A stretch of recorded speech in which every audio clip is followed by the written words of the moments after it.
جہاں وہ نطفے والی بات بکواس کی گئی ہے، وہاں مسیح موعود علیہ السلام فرماتے ہیں میری پیدائش اللہ کے پانی سے ہے۔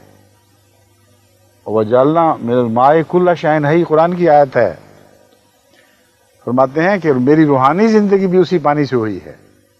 تمہاری جسمانی زندگی ہوئی ہے اور دوسری تمہاری زندگی اگر گندگی سے ہے تو میں کیا کر سکتا ہوں، مگر میری تو دوسری زندگی بھی اللہ ہی کے پانی سے ہوئی ہے۔ اس عبارت کا یہ غلیظ ترجمہ مولویوں کے دماغ کی ایجاد ہے۔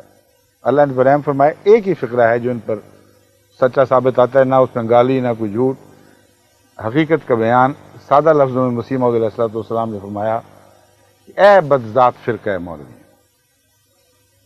جو یہ باتیں کرتے ہیں ان کے لیے اس سے زیادہ ہم کیا کہہ سکتے ہیں کہ بدذات فرقہ مولویاں ہے جو قرآن حدیث پاک لوگوں کی عبارتوں کو سب کو نظر انداز کر کے جس پر حملہ کرنا چاہتا ہے اس پر اندھا ہو کر حملہ کرتا ہے اور دیکھتا نہیں کہ اس کے کیا نتائج نکلیں گے۔ اللہ تعالیٰ ان لوگوں کو عقل دے اور سمجھ عطا فرمائے۔ السلام علیکم۔